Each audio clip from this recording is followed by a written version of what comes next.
குற்றமுள்ள நெஞ்சு குறுகுறுக்கும் அப்படின்னு சொல்லுவாங்க. அதே மாதிரி பார்வதிக்கு குற்ற உணர்ச்சி ஏற்பட்டிருக்கு. காரணம் என்ன அப்படின்னா, அந்த ஒரு ப்ரோமோ பயங்கர வைரலாக இருந்தது இல்லையா? கமருதீனை பற்றி இவங்க பார்வதி சொல்லுவாங்க, பேட் டச் அப்படிங்கிற அந்த விஷயத்த சொல்லுவாங்க. அதை வெளியிலேருந்து இருந்தவங்க இப்போ உள்ளே வந்து சொல்லிட்டாங்க அப்படிங்கிற அந்த தகவல் வந்து இன்னும் கிளியராக சொல்லலை. அந்த ஒரு வியூவில் சொல்லியிருக்காங்க. இது அரசல் புரசலாக ஒரு பேசி நம்ம தெரிஞ்சுக்கலாம் அப்படிங்கிறது பொழுது பார்வதி உணர்ந்துடுறாங்க, நம்ம பேசியிருக்கோம் இல்லையா திவாகர்கிட்ட கமருதீனை பற்றி, எதுக்கு நம்ம இதை வளன்னு வளர்த்துக்கிட்டு போவானே, பேசாத சாட்சி சண்டைக்காரன் காலில் விழுவுறது, சாட்சிக்காரன் காலில் விழுவுறத விட சண்டைக்காரன் காலில் விழுந்துருவோம் அப்படின்ட்டு கமருதீன்கிட்டே போய் சொல்லிடுறாங்க. எப்போ இந்த மாரிலாம் நீங்களாம் பேசினேன் இதெல்லாம், ஏன்னா இப்போ நமக்குள்ள ஒரு குட் டைம் இருக்குது, நம்ம அதை மெயின்டைன் பண்ணிட்டு போயிடுவோம் அப்படிங்கிற மாதிரி கடந்து போகிறாங்கங்க. அதுக்கு அடுத்ததாக இன்னைய நாளில் நம்ம பெரிய அளவில் எதிர்பார்த்துக்கிட்டு இருந்தது என்னென்னா, இந்த வைல்டு கார்டு என்ட்ரிஸ் ஏதாவது சம்பவம் பண்ணுவாங்களா, இதெல்லாம் நம்ம பெருசாக எதிர்பார்ப்பது கிடையாது. ஏன்னா அவங்க ஷோ பார்த்துட்டு தான் வந்திருக்காங்க. அவங்களுக்கு அந்த ஷோ பற்றி ஒரு இப்போ அரோரா சொன்னாங்க இல்லையா, எனக்கு வந்து 4 நியூஸ் பேப்பர் வந்தது போல் இருந்தது, ஏன்னா அவங்க வந்ததுலேருந்து ரிவ்யூ தான் கொடுத்துக்கிட்டு இருக்காங்கன்னு. அதாவது எப்படின்னா, அவங்க 2 விஷயத்தை பெரிய அளவில் சொல்கிறாங்க. ஒன்று, இந்த வீட்டில் நிறைய பேர் கத்திக்கிட்டே இருக்காங்க, சரியான முறையில் டெக்கோரத்தை ஃபாலோ பண்ண மாட்டேங்கிறாங்க. அடுத்த ஒரு விஷயம் பார்த்தீங்கன்னா, குரூப்பிசம் இருக்குது அப்படிங்கிறாங்க. ஆனால் இந்த குரூப்பிசம் எங்கே இருக்குது, யாரெல்லாம் அந்த குரூப் அப்படிங்கிறதெல்லாம் அவங்க சொல்ல மாட்டாங்க. ஏன்னா அவங்க சொல்லிட்டு இன்னொருத்தவங்க கப்படிக்கிறதுக்கு அவங்க விரும்ப மாட்டாங்க. முக்கியமான இன்னைய நாளில் நான் ரொம்ப டிசப்பாயின்மெண்ட் ஆன இடம் எங்கே அப்படின்னு பார்த்தீங்கன்னா, நாமினேஷன் ப்ராசஸ்ங்க. ஏன் நாமினேஷன் ப்ராசஸில் நான் டிசப்பாயின்மெண்ட் ஆனேன் அப்படின்னா, இது ஓப்பன் நாமினேஷனில் நடக்குது. விஜய் சேதுபதி போன வாரமே அட்ரஸ் பண்ணார், என்னையா ஒருத்தனை 10 பேர் ஓட்டு போட்டு வச்சுருக்கீங்க, அப்போ என்ன தான் நீங்கள் மூளையை கசக்கி விளையாடுறீங்க அப்படின்னாரு. அது கூட 10 பேர் 15 பேர் கூட போடலாம், ஏன்னா அது க்ளோஸ் நாமினேஷன், யாரை நாமினேட் பண்ணுவாங்கன்னே தெரியாது. இது ஓப்பனாகவே ஓப்பன் ஸ்கேலில் நடக்குது. பெருவாரியான வாக்குகள் பார்வதிக்கும் திவாகருக்குமே விழுது. எல்லாரும் அதே ஒரு காரணத்தை தான் சொல்கிறாங்க. அப்போ மற்றவங்களுக்கு சொல்லுவதற்கு காரணம் இல்லையா? இப்போ நீங்கள் பார்த்தீங்கன்னா, விஜய் சேதுபதி பொம்மை மாதிரி உட்காந்துருக்காங்க இந்த வீட்டில் 2 பேர், துஷார் அண்ட் அரோராங்கிறாங்க. அவங்க இந்த கேமுக்கு தேவை அப்படின்னு வைல்டு கார்டு நினைக்கிறாங்க, மற்றவங்க நினைக்கிறாங்க இந்த கேமுக்கு சரியோ தவறோ பேசிகிட்டு இருக்காங்கல்ல, அது தவறுனா. இப்போ நீங்கள் யோசிச்சு பார்த்தீங்கன்னா, ஒவ்வொரு போட்டியாளரும் அந்த கேப்டன் ஆகும் பொழுது டக்குன்னு ஒரு ஆளை பார்த்து உள்ளுக்குள்ளே ஒரு பதட்டம் ஏற்படுறாங்கங்க.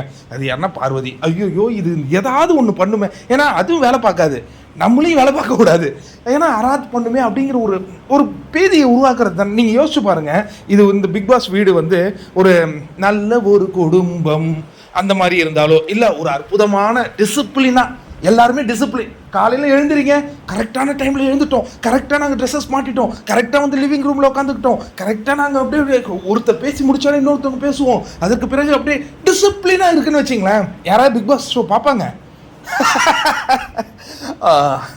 பார்க்கவே மாட்டாங்க. இந்த பிக் பாஸ் ஷோங்கிறது ஒரு ஃப்ளேவர். ஒவ்வொரு மனிதனுக்குள்ள ஒரு குணங்கள் இருக்கும், ஒரு நிறங்கள் இருக்கும், ஒரு குணாதிசயம் இருக்கும். அது எப்படியெல்லாம் வெளிவருது, அந்த இருக்குமான டாஸ்க் மீன்ஸ் என்னன்னா, அவங்கள ஒரு ப்ரெஷரைஸ் பண்ணும் பொழுது அவங்க எப்படி அதை ரியாக்ட் பண்ணுறாங்க. இப்போ நம்மளாம் பேசுகிறோம்ல, மனிதரில் புனிதர் மாதிரி இங்கே வெளியில் உட்காந்து ரிவ்யூவருங்கிற பேரில் கலை சொன்னது போல் பேசுகிறோம்ல. ஆனால் உள்ளே போனால் இது இருக்க முடியுமா? யோசிச்சு பாருங்கள், பெரிய ஓஜி ரிவ்யூவர், காஜி ரிவ்யூவர்லாம் ஒரே வாரத்தில் மக்கள் திருத்தி விட்றாங்களே வெளில. ஏன்னா இவன் இங்கே பேசுறது ஒன்றா இருக்குது, அங்கே நடந்துக்கிறது ஒன்றா இருக்குது. இதுதாங்க, இது வந்து இப்போ வெளியிலேருந்து போய் பார்த்து அவங்க வந்து ஆட்டத்தை மாற்றிடுவாங்க. வெளியிலேருந்து பார்த்துட்டு போகும்போது அப்படி தான் இருக்கும், உள்ளே போனால் நமக்கும் அந்த ப்ரெஷர் வரும். அது இப்போ என்ன சொன்னாங்க, கத்தக்கூடாதுன்னு அவங்களே கத்த வச்சுட்டாங்களே. அதுதான் இந்த வீடு. இந்த வீட்டோட நீங்கள் மேஜிக்காக இருக்கணும்.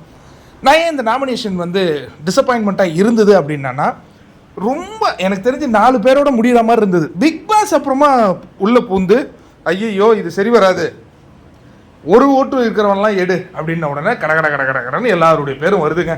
அப்போ ஒரு ஓட்டு கூட போட மாட்டேங்கிறாங்க மற்றவங்களுக்குன்னா, சேஃப் கேம் ஆடுறாங்கங்க, சேஃப் கேம் ஆடுறாங்க. அடுத்தது வந்து கேப்டன்சி டாஸ்க்கு.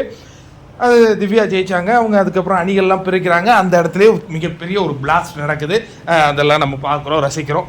அதுக்கு பிறகு வந்த வைல்டு கார்டை பற்றி பேசுங்க அப்படிங்கும் பொழுது கூட எனக்கு தெரிஞ்சு அதில் பார்வதி திவா, அது சில பேர் கேட்குறீங்க, நீங்கள் அவங்களுக்கே சப்போர்ட் பண்ணி, அவங்க தான் ஏன் பேசுகிறாங்க நிகழ்ச்சியில், நாங்களை தவிர்த்து வேறு யாரும் பேச முடியும். இப்போ வந்து கெமி வந்து அந்த இதில் வந்து ரொம்ப அழகாக தனது கருத்துக்கள்லாம் எடுத்து வச்சாங்க. அடுத்தது ரம்யா வந்து எவ்வளவு அற்புதமாக அவங்களுடைய கருத்துக்களை வச்சாங்க.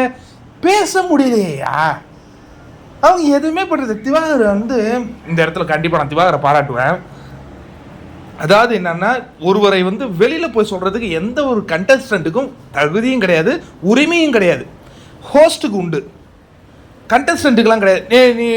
நீ வந்து வெளில போயிடு பிக் பாஸ் கிட்ட சொல்லிட்டு, அதுக்காக எல்லாம் உள்ளே வந்திருக்காங்க. அது சொல்கிறதுக்கு யாருக்குமே கிடையாது. அந்த ஒரு பாயிண்ட்டை எடுத்து கரெக்டாக ரைஸ் பண்ணி வச்சாப்புல, அதுவே ஒரு மிகப்பெரிய விஷயம். இந்த மாதிரி உங்களுக்குள்ள ஒரு பாயிண்ட்ஸ் கூட இல்லையா மற்றவங்களுக்கெல்லாம்? அப்படியே திணற உட்காந்துக்கிட்டு இருக்கிற அந்த காட்சிகள்லாம் பார்க்குறோம். என்னைய நாளை பொறுத்த வரைக்கும் நம்ம எதிர்பாராத ஒரு நிகழ்வு என்னன்னா, நம்ம தலைவரை வந்து அந்த பிரகாஷ் நம்ம ஜென்ரல் கேப்டனுக்கு வந்து ஒரு வாய்ப்பு கொடுத்துருக்கலாம். அவனும் அந்த கேப்டன்சி டாஸ்கில் விளையாடிருக்கலாம். இன்னொரு ஒரு கேள்வி தொத்து நிற்கிது. வைல்டு கார்டு என்ட்ரிக்கு வந்து ஒரு வாரம் ஃப்ரீ கொடுக்குறாரு பிக் பாஸ். ஆனால் இதே பாவம் ஃபஸ்ட்டே வந்தாங்கல்ல, அவங்களுக்கு அந்த வாய்ப்பு கொடுக்கவே இல்லையே அப்படின்ட்டு. பட் இருந்தாலும் இவங்க பழகிறதுக்கு ஒரு நாட்கள் எடுக்கும். இந்த வந்த வைல்ட் கார்டில் இப்போ இன்றைய நாளில் பரவலாக பேசப்பட்டுக்கிட்டு இருக்கிறது திவ்யாவின் பெயர் தான் பேசப்பட்டுக்கிட்டு இருக்கு. ஏன் அப்படின்னா, அவங்க வந்து பார்வதியை எதிர்த்துட்டாங்க, அதனால திவ்யாவின் பெயர் பேசப்பட்டு இருக்கு. வேற ஒன்றும் இல்லை. அதற்கு அடுத்ததான் நீங்கள் பெரிய அளவில் நான் வந்து இந்த அமித் வந்து பிக் பாஸாகவே இருந்தப்பல. இப்போ அவருக்கு தெரியும் எந்த நேரத்தில் எங்கே கேம் ஆடணும்னு. அவருடைய கேம் ஒரு இன்ட்ரெஸ்டிங்காக இருக்குன்னு எதிர்பார்க்கலாம். பிரஜன் அண்ட் சாண்ட்ரா பொறுத்திருந்து பார்ப்போம்.